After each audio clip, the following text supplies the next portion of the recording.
শুভ বিবাহ ধারাবাহিকের আজকের পর্বে আপনারা দেখবেন এদিকে তেজ সুধাকে হাতে নাতে ধরবে বলে রাত জেগে কাজের বাহানায় বসে আছে।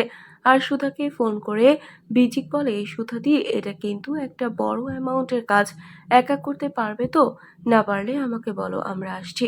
এদিকে সুধা কিছু বলতে পারছে না, ফোন রেখে দিয়ে তেজকে বলে, আমার ঘুম পাচ্ছে। তেজ বলে, গিয়ে শুয়ে পড়ুন। এদিকে ঝিনুক আর সমুদ্র সব বাজার নিয়ে চলে এসেছে আর দুজন মিলে গল্প করছে। এদিকে জ্যোৎস্না রাতের বেলা ঘর থেকে বের হয়ে চলে এসেছে সুদীপ্তর সাথে কথা বলার জন্য। রাতে ঘুম হচ্ছে না দেখে সুদীপ্তকে বলে গান শোনাতে। এদিকে সুধার অঞ্চলা সহ্য করতে না পেরে ঘরে তালা দিয়ে শুয়ে পড়ে, আর সুধা অনেক চেষ্টা করার পরেও চাবি নিতে পারে না। এদিকে সমুদ্র আর ঝিনুক অপেক্ষা করতে থাকে। অনেক কষ্টে চাবি নিয়ে বাইরে এসে দেখে জ্যোৎস্না বাইরে বসে ফোনে কার সাথে যেন কথা বলছে। এদিকে সুধা কিছু না বলে গিয়ে ঝিনুক সমুদ্রকে সাথে নিয়ে সব মিষ্টিগুলো বানিয়ে ফেলে।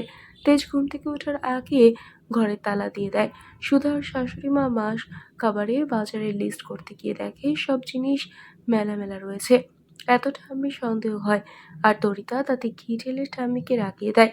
এদিকে সুধাকে ফোন করে সমুদ্র, বলে, বৌদি গায়ে হলুদের মালাটা ফেলে এসেছি, সেটা সুধা নিয়ে যেতে গিয়ে রাস্তায় তেজের সামনে পড়ে। কি হবে এবার, সবটা জানতে সাথেই থাকুন। বন্ধুরা, আজকের পর্ব নিয়ে আপনাদের কি মতামত জানিয়ে দিন কমেন্ট করে। নিয়মিত সিরিয়ালের আপডেট পেতে আমাদের চ্যানেলটি সাবস্ক্রাইব করে সাথেই থাকুন।